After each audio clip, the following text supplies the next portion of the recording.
You're watching Morning at NTV. Welcome back and many thanks for staying with us. My name is Romy Busiku. As the name implies, iron deficiency anemia is due to insufficient iron. Without enough iron, your body can't produce enough of a substance in red blood cells that enables them to carry oxygenated blood. As a result, iron deficiency anemia may leave you tired and short of breath, more or less like the SARS-CoV-2 virus. To speak to us about this and more, we have Dr. Daniel Tumwine from Children's Clinic, Nalia, and Dr. Miriam Apio from Case Hospital, and they join me right now in studio. A very good morning, Miriam and Mr. Daniel Tumwine. Good morning. How are you? Good morning. How is Nalia Children's Clinic? We're good. You like to call it Children's Clinic Nalia? The Children's Clinic Nalia. All right. Yes. Let's talk about the prevalence of iron deficiency in Uganda. We'd like to get an overview statement from you, Mariam, first. What is the prevalence of iron deficiency in Uganda? The prevalence of iron deficiency in Uganda is quite high, and almost over 50% of children who come into the hospital actually do present with iron deficiency anemia. All right. What is the difference between iron deficiency and other anemias, Mr. Daniel? Yeah, so before I do that, so what Miriam was saying also is that iron deficiency anemia is the most prevalent nutritional deficiency. What does that mean? We tell people to take proteins and carbohydrates, but many of our children, 53% of our children, have lack of iron, particularly, and yet iron is so important in very many processes in the body. Now, anemia is basically the body's failure to carry out oxygen or its bodily function because of lack of either iron or other types of anemia. So you can have an anemia which is due to chronic disease. You can have anemia which is due to cancer, because when you have cancer, your body cells are unable to carry oxygen and also make sure that you have good bodily functions. So iron deficiency anemia is that deficiency that is specific due to iron. Now, it can come out due to you lacking to eat foods that are rich in iron, and that is so common in our environment, particularly with the type of diet that we have. For example, foods that are our diet, which is composed of posho, wheats, posho, cassava, lacks a lot of iron. And tea, when you give your child tea, you're actually reducing the absorption of iron into the body. So when a child is born, usually the first 6 months, they have enough iron stores. Because when they're in the uterus, the mother transfers iron into the child. But after 6 months, when you start introducing this child to different feeds, you end up finding that the iron stores go down. The feeds you're giving tend to do what? Tend to lack iron in them. Then also anemia. And anemia can also be caused by infection. So you have things like worms. So when you take in foods, or when your child gets worms, they start bleeding, and that loss, they are losing iron. And a very common cause of also iron deficiency anemia is also milk, cow milk specifically, because breast milk is, even though it has less iron than cow milk, breast milk is easily absorbed than cow milk. So children, when you give them cow milk, because many parents come to us and say, you know what, I've put my child on cow milk, it has very little absorption capacity. So you're giving children foods that are really low in iron. Not only that, the milk itself causes inflammation in the gut, and so you have a very slow bleed as well. So that also exacerbates the iron. So there are different types of anemias. Anemia of malaria is also there. So when a child has malaria, you can find that your child is pale. So one of the signs that you can know that your child has anemia is if you look at the palm and it's not pink like mine, but it's actually very pale. You look in the eyes, you can see very white eyes, but also down here, the eyes which are supposed to be pink, you see them quite pale.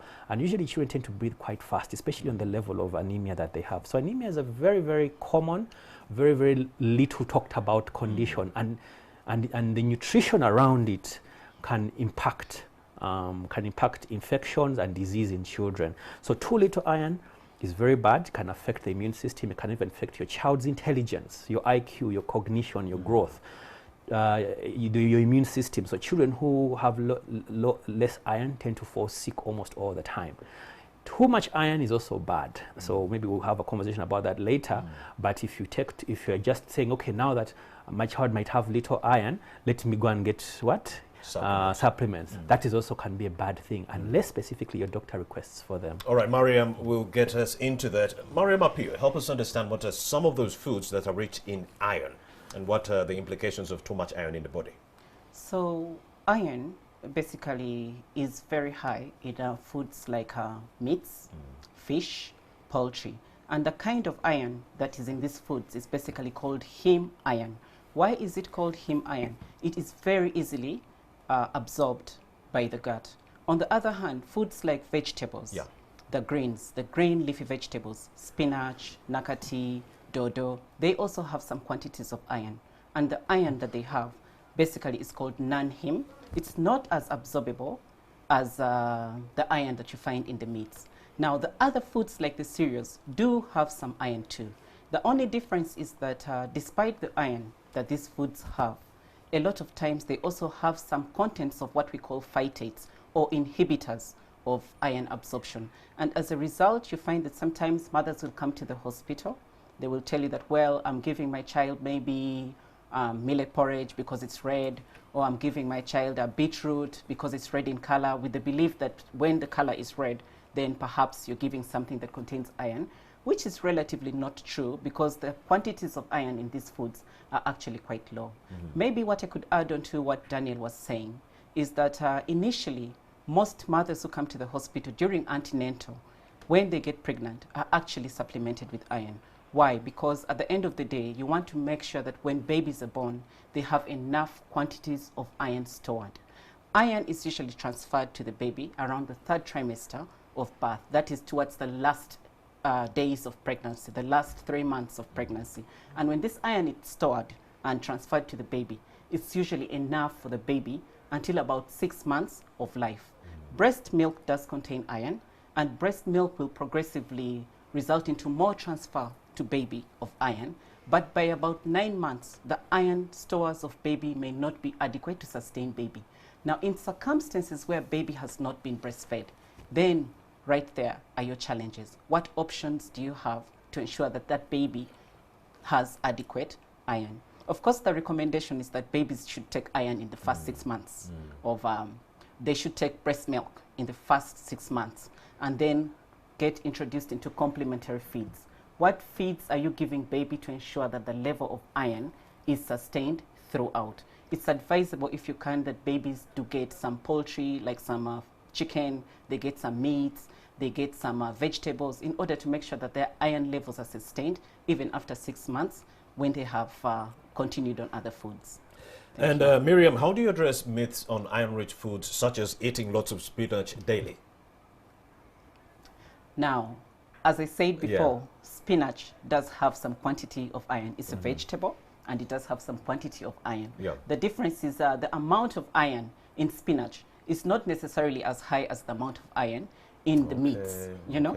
And the iron in the spinach is not as well absorbed as the iron in the meats. So you find that when you're eating the meats, your absorption capacity for iron is way higher. And when you're eating spinach, your absorption capacity is not as high. Milk, breast milk, does not necessarily actually have a lot of iron, but what is in that milk, because of some other compounds like lactoferrin, a protein, enhance its absorption to a rate that you find almost 50% of the iron in the milk, in the breast milk, is actually absorbed. That's not true for cow milk.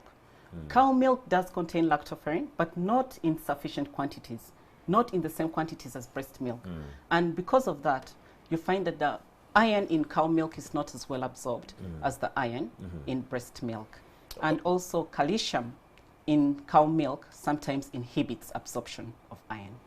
Okay, Daniel Tumwine, you wanted to pitch in and make a submission. So excellent what Dr. Miriam has said. Yes. And one thing we also want to tell the public there is that vitamin C helps to absorb iron. Does it? Yeah. So, for example, if you're taking your spinach, if you want to have more absorption, you want to take it with orange juice.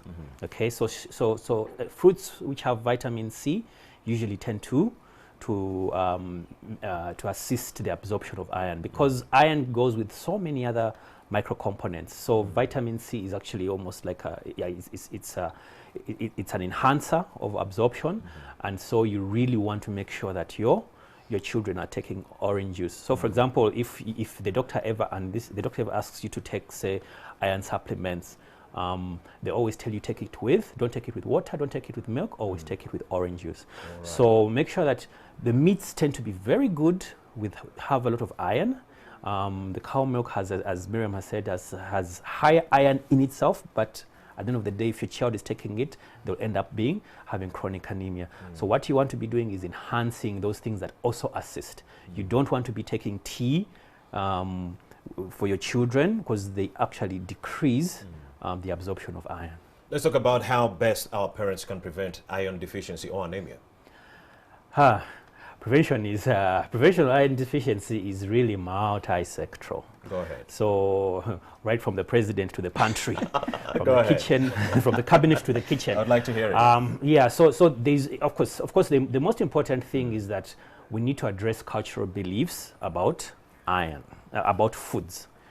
So our foods, many of our foods, as Dr. Miriam has said, our staple foods do not have enough iron. We don't believe that children can start eating meat until they are older. There's those myths of meat is for adults. Okay, a child who is even 7-8 years can actually start taking meat. All you just need to do is smash it up or maybe blend it. So meat is very high in iron, fish, so it's very important. There is need to make sure that we have foods that can be fortified with iron. For example, right now, what the Ministry of Agriculture has done is that if you take some of the porridges, if you go to the supermarket, you'll find that they have some iron fortification. So that's a good way to make sure that iron actually gets into the bodies. We need to make sure that, as Miriam said, our pregnant women sleep under mosquito nets, do not get malaria, because when you yourself as a pregnant woman gets malaria, you end up losing a lot of things, including iron. Even when you're born, you want to delay to clamp the cord, because studies have shown that if you clamp the cord when you're born very, very quickly, it can lead to anemic children. But also, as the mother is there, we should also be able to give them supplements. As they've said, children, we should be able to at school, we should be able to manage hookworms. Okay, we said that one of the ways that a child can get iron is because of worms, hookworms. So you make sure that you deworm your children. We want to deworm our children from 6 months, and every 6 months you're deworming your child. Treating malaria as well. But the important thing really is the foods. Okay, because iron deficiency can come, one, from failure to get food, so political instability, or if you get food, you're giving them the bad quality food, so you're taking your child to fast food places and you're not getting enough iron. So if you're eating only portion beans, or if you've been eating portion beans since April till now, you're not getting enough iron. Yes, although beans do have good iron, however, beans can also have some too much iron being also bad. Yeah, but posho can also have things that prevent the absorption of iron. So portion beans, yes, is not a healthy diet. My mother used to say, as long as you see 5 colors on your plates, you're relatively good to go. So that means 5 different types of foods, and I'm sure people have learned what those 5 foods are. So another source of another prevention really that is very important is to make sure that you get the correct foods that you have. Well, maybe I could add something onto what Dr. Daniel has just said. What we need to remember is that the first 1,000 days, that is right from conception to when a baby is 2 years, are one of the most important times in a baby's life. And this is the time when the environment and the diet can actively affect and impact on a baby. So what baby receives at that time will basically change the whole dimension as far as health is concerned, as far as certain diseases like respiratory tract infections, like diarrheas, like diabetes and some other metabolic diseases, allergies and asthma. And it's very essential then that we need to focus a lot of the interventions that we're giving at that point in time to ensure that baby receives everything that they need. So right from the beginning, a mother comes in, mother receives iron supplements. And when babies are born premature, then even babies receive iron supplements. At about the 3rd trimester, when the iron transfers occur, once baby comes out and baby is born, then actively we are breastfeeding.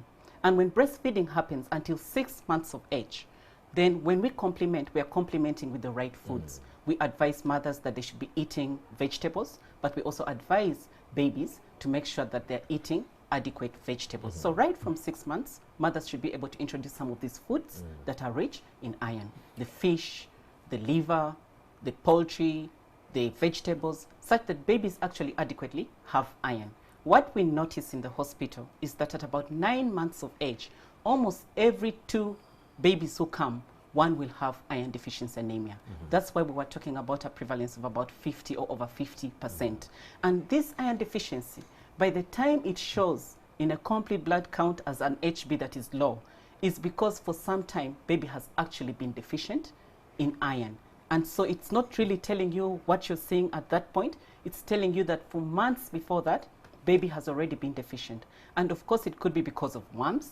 Our environment can actually, transmit worms, and so worms could be one of the issues, but it could also be because of the nutritional related issues. And if we can correct those nutritional issues, then surely our babies should be able to grow up. I'm having a great conversation with 2 pediatricians. They have Miriam Apio from Case Hospital, and I also do have Dr. Daniel Tumine from Children's Clinic in Nalia. We are having a conversation on iron deficiency or anemia. Now, she broke down some of the importance or significant roles of iron in a child's development. Help us break down more of the roles of it, iron in a child's development. Yes, so there are so many roles of iron, but the 2 most important. We can break them down, we have the time. The 2 most important is really cognitive development. Okay, so studies upon studies upon studies have shown that children who lack iron have lower IQ generally, particularly in numbers, in scholastic achievement. They tend to have, and the reason is iron is so important, particularly as Miriam said in the third trimester, in making your brain. So the neurons really need a lot of iron. So a child with low iron won't be able to grasp what they are being told. They are not necessarily. They are potential. So for example, if I had the potential to be Einstein, and my mother fed me on posho and beans, I'd remain Daniel as I am. So that's potential. Okay? So is that the reason why we don't have so many Einsteins within your I cannot say, because it could be an explanation. But the issues that iron is so key, particularly in the third trimester, right through to the second year. As the brain is being laid out, the brain grows fantastically fast. It's very elastic. It's very sensitive to deficiencies. So if you have other deficiencies, if you lack that iron and other deficiencies, you will not have your full potential. So studies upon studies, psychomotor deficiencies, cognitive deficiencies have been studied. The thing is, many of these tend to be irreversible. So some studies have shown that actually, there might be some form of reversing if you start correcting the anemia, but the majority of studies have shown that many of these persist through adulthood and through lifetime. Iron is so key in what? In infections. Now that one, it's a catch-22 situation, because if you have little iron, many of the cells require iron to develop. So for example, the white blood cells, what we call the macrophages, some of the antibodies we have, they require iron. And so if you have that, if you lack iron, your immune system won't become as robust. Flip the coin, too much iron, our bacteria generally requires iron to multiply as well. So if you end up having too much iron, you end up doing what? You end up having infections. So when a child is sick, for example, and a child is on iron supplements, you don't want to have that child on iron supplements, because it can end up causing more infection, and your illness will become worse. So there has to be a very well controlled, a sweet spot, what we call the Goldilocks spot of iron. It must be not too little, it must not be, otherwise your child will come with so many infections. If you end up with very little iron, if you have conditions where you have too much iron, sometimes things like children with sickle cell, for example, tend to have recurrent infections. There are many reasons why they might have it, but one of them might also be because they have a lot of iron floating around into their blood. So immunity, even immunization, vaccination, if your child has too little iron, even when you take your child for vaccination, the immune response that your child is going to get won't be as high as somebody who has adequate iron. So iron is so key in so many things. Just like nutrition is so key in pediatrics, the key element in that nutrition is usually iron, and yet we don't talk about it a lot. And as we basically said before, we said iron deficiency, anemia, happens to be the most common type of anemia. Almost all doctors will see this every single day in their practice. But beyond that, just think about it. When iron goes into the body, where does most of the iron go? It goes into the red blood cells. And when it goes into the red blood cells, what do these red blood cells do? They actually are the vehicle that transports all our nutrients to all the other parts of our body. And that alone is a very essential role of iron. No wonder many children come to the hospital when they are anemic, and they actually tend to get fatigued. They're tired, they tend to get very weak, they get palpitations because of the role of iron in the red blood cell. And Daniel mentioned something that was really pertinent, the issue of posho and beans, because I was looking at it this way. I ate posho and beans for 16 years.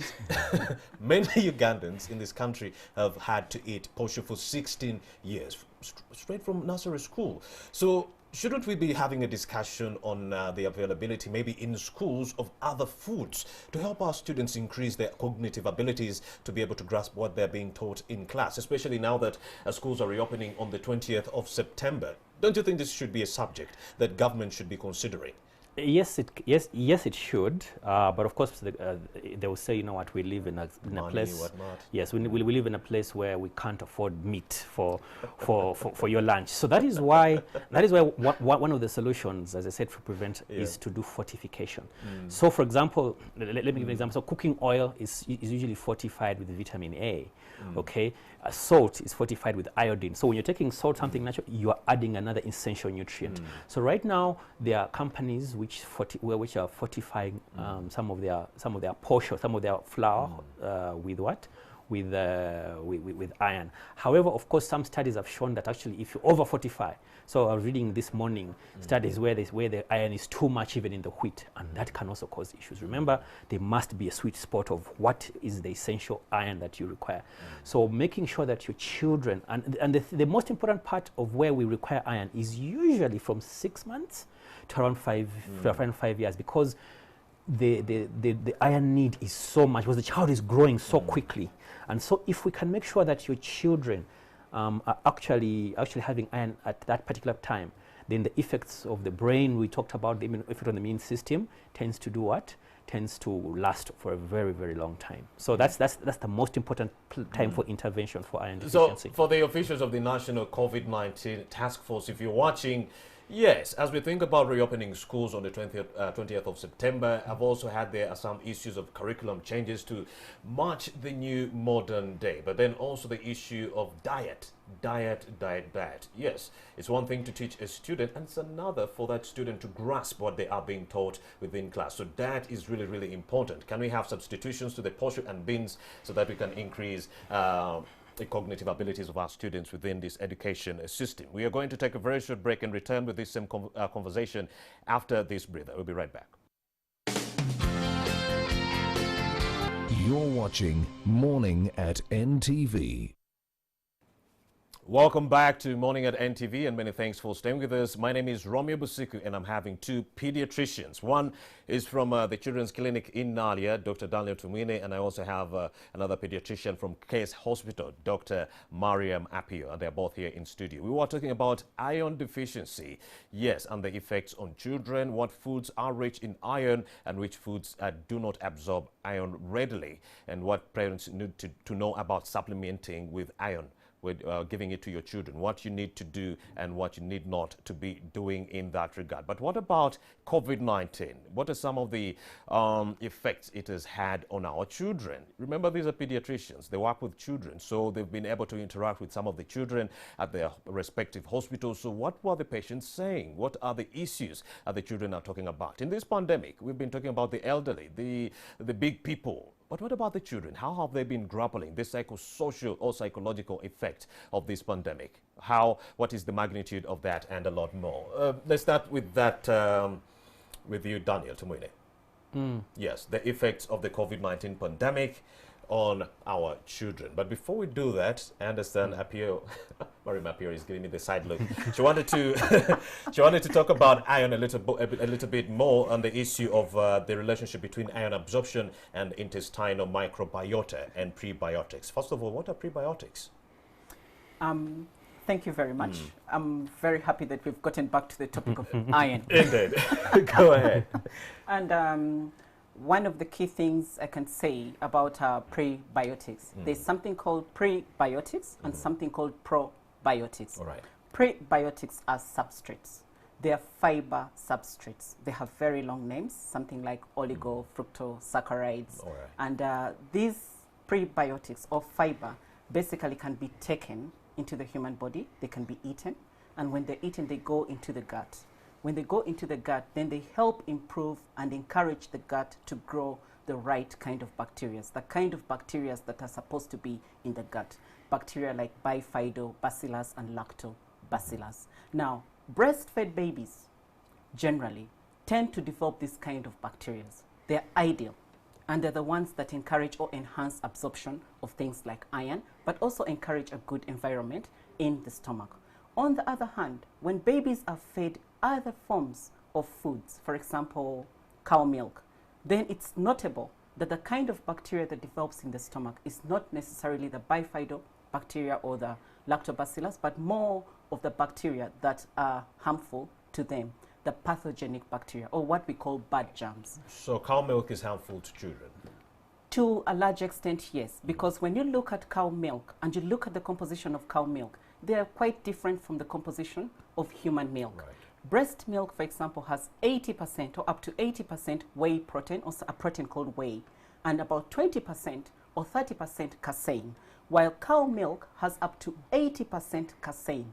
Casein is not readily digestible in the human gut. Right. The human gut has basically the stomach, the intestines, the large intestine. While if you look at the cow gut, there are actually 4 compartments, and these 4 compartments are designed to be able to digest some of this casein. Right. Also, casein has been noted to cause more constipation. So you have a lot of mothers who come into the hospital and tend to come with constipation, mainly because the constipation they have developed is as a result of the kind of feeds that they're giving their infants, especially if they're giving things like cow milk. Now, when you look at formula feeds have been designed in such a way that because of the several studies that they've undergone, a lot of the whey protein has been increased in order to mimic the normal breast milk. And up to about 60%, most formula feeds will have up to about 60% of whey protein and about 40% of casein, because they're trying to mimic human milk and also making sure that some of the key things and side effects that one would get from taking cow milk are not as predisposed when you take infant formula. Just to take you on the question that you asked me. All right. Gut microbiota. This is something I like to talk about, but maybe for the sake of my baby at home, my little daughter at home, let me start by saying that the digestive system actually starts from the mouth to the anus. The mouth, the esophagus, the stomach, the small intestine, the large intestine, the rectum, and then the anus. And this digestive system has quite a number of microorganisms that are living in it, right from the mouth. I don't think there's any dirtier place beyond the rectum and the colon that is more than the mouth. You know, it's such a dirty place. No wonder we do so many things to make sure that we keep it clean. Now, these microorganisms are supposed to be there. Some of them are actually very good bacteria, and they're very important for the normal processes of the digestive system. The digestive system is supposed to enable you taking nutrients and food, enable you digest or process those nutrients, enable you absorb them, and eventually be able to produce stool that is of normal consistency, soft, not too hard. When you have constipation, it's a problem. And when you have diarrhea, it's a problem as well. And a lot of times it's because of the microorganisms in your stomach and something that has gone wrong about the microorganisms. When I see, or when we look at about an adult male, they have about 2 kilograms of microbiota in their gut. 2 kilograms of germs, good germs and bad germs in their gut. And that is probably about the size of a tennis carpet, you know, court. And that's big. Over 100 billion microorganisms living in your gut. Over 1,000 species of germs living in your gut. Now, when you breastfeed, the kind of germs that you develop are actually the right kind of germs, or you tend towards a more normal pattern of germs, the lactobacillus and the bifidobacillus. And these germs are essentially there because at the end of the day, they need to form a barrier between what you're eating and your intestines and your body at the end of the day, 1. 2, they have an immune system component that is very significant to ensure that the bad things that you eat do not get into your body. So they're like some kind of soldiers or gate that ensure that only the right things that need to get into your body get into your body. When the wrong things get into your body, then you'll find that at some point there's a bit of damage with your gut or with your digestive system, and sometimes even damage as far as the organisms in your system is concerned. Then they also help in fermentation, in the breakdown of the foods that we eat, so that you're able to form some energy. 10% of the energy that we form for our bodies is actually actively being formed by these germs, but also you're able to form micronutrients. Vitamin B9, vitamin B12, vitamin K are actively being formed in our stomach. It's not something that we eat, but rather these germs are actively degrading the substances we eat and making these vitamins. How does iron then affect the gut microbiota? Iron as iron is actually taken in orally. We take it from the plants we eat, we take it from the foods, as we said before. But the iron that we eat is much more easily absorbable than the iron that we necessarily supplement. And when you look at the hospital setup, we tend to supplement more of the ferrous sulfate forms of iron, the soluble liquid forms of iron. These are easily absorbable, and therefore they increase the amount of iron that you'll get in your body. About maybe 10 to 15% of this iron is actively absorbed. Now, when we fortify foods with hydrogen-reduced iron, or we fortify foods with electrolyte iron. This iron is not as absorbable as the iron that you get in the foods that we eat, in the meats that we eat. And as a result, you find that only 1 to 3% of this iron will actually be absorbed. If the iron is not absorbed in the small intestine, where does it end up? It ends up in the colon. Now, in the colon is where you also find the biggest percentage of the bad germs. These bad germs like E. coli, Shigella, Salmonella, these are quite medical terms, yes, but the bad germs that are in this colon are responsible usually for some of the diseases and the diarrheas that then we experience. So too much iron is not good for you, but too little iron also causes iron deficiency anemia. Indeed, great submission by Dr. Miriam Appiah from Cares Clinic. She has helped us put a cap on the iron deficiency conversation. Let me also talk about the implications of the COVID-19 pandemic on our children. Daniel Tumwine, let's talk about the health implications and the psychological implications of this pandemic on our children. When I talk about the psychological implication, I talk about the lockdown and how it affected our children, the fact that they were home, they were not in school, and so forth. Are you getting cases at Children's Clinic Nadia on the same? Okay, yeah. So, but before I say that, first of all, I think I would like to commend the government for having acted very, very quickly and very decisively to make sure that not many people get COVID, because I think the insinuation out there is that COVID does not exist. COVID exists. Personally, I've lost friends, dads and mothers from COVID. So this is impacting very, very close to us as a community. And then the complacency is making us lose all those gains. Yeah. So that has had two things. As you said, one, there's a psychosocial part, but also it has also had a positive gain. The thing is that many young children, when they're growing up, they get a lot of flus and coughs. And many of these flus and coughs, now COVID is caused by coronavirus. Now, under coronavirus, there's a new type of coronavirus that is causing COVID. There have been 6 others coronaviruses. Yes. We also have other viruses. More. Yeah, well, there are 6. They're still in the animals. They haven't jumped. Oh, yeah. Okay, yeah. So the zoonotics, what we call the zoonotics, the ones in animals, yes, there are many in animals, but the ones that affect human beings are actually 6. This is the 7th. There are other causes of cough and flu. Right. So, for example, you have the influenza virus, which is very important. A study was shown actually recently. Killing so many Americans. Even in Uganda, you know, a study was shown recently, was done by Entebbe, the Viral Institute, the one which is still also doing COVID, that actually 10% of children in the outpatients who have fever, when you check what causes that fever, those viral infections we're talking about, the virus is usually influenza. So we have many other viruses that cause cough and flu in our children. We have such as parainfluenza. There are so many. Now, what happens when you do social distancing, when you wash your hands, you know, what happens? And when you remove people from a crowded place such as schools, even those other viruses become less.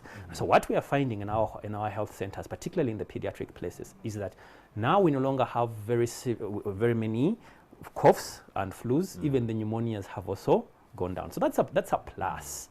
And the diarrheas. Yes, and the diarrheas. So the things that are caused, the infections are caused by viruses, where you need to wash your hands, you need to social distance, that has caused the reduction of that, and that is a very good thing. And the psychological impact? Yes, so the psychological impact, of course, as I've said, okay, maybe just for the psychological impact, when the lockdown was there, it was, we started seeing there were very many children who are affected, particularly those children who have chronic illnesses. So I'm diabetic, I have childhood diabetes, I couldn't go to the hospital. I know for a fact we lost like 2 or 3 children because of that. Asthma, my asthma has flared up, I need to rush, I can't access that. So that also has a negative impact on the medical side. So we had children who did not die from the corona, but from the measures like the lockdown, since they couldn't access the health centers. And also you also have to understand that corona is also, in children, is much more mild than adults. So the older you are, usually the chances that you get a very severe and heavy infection, or at least heavy impact. Children, they don't tend to be good spreaders. First of all, that's a very important point, especially if you're discussing opening schools. They're not as thorough spreaders as adults, but also when they get the infection, they don't get as sick as the adults as well.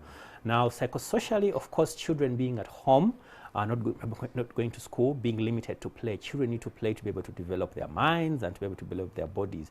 Limiting that has had a very severe impact on children. We have had some children who have come in, we've had to bring in some counselors in, where you're finding children who are depressed.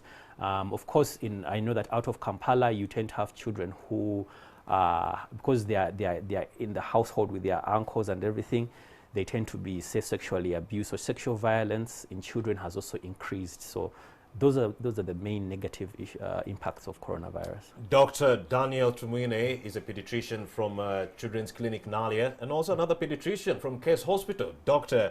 Apia Maria. Many thanks for having made the time to speak to NTV. I'm sure the parents and the viewer have loved this conversation. You couldn't have put it in better words than you did. Thank you very much. All right. And to you, the viewer, who has been watching from 6:30 a.m. up to now, we do thank you and laud you for your love and support. My name is Romy Busiku, and a happy birthday to all the kings, the queens, the boys and girls who are celebrating their birthdays on this particular Thursday. Go out and make it happen. And for the people of Wakiso, I'm making my way to your area straight from this station. I'm coming to Wakiso as your speaker for the People's Parliament. We shall be discussing the issue of how best we can connect the youth in agribusiness to the private sector actors so that we can offer some kind of improved livelihoods for our young people in Uganda. That is courtesy of the Heifer International, and that the event is at East Africa Youth Inclusion Project. That is the name of the event, the East Africa Youth Inclusion Project, that has been running since 2016 and will be stretching all the way to 2021. It's targeting 25,000 beneficiaries both in Uganda and Tanzania. My name is Romy Busiku. Let's do this again. Till next time, have yourselves a blessed day.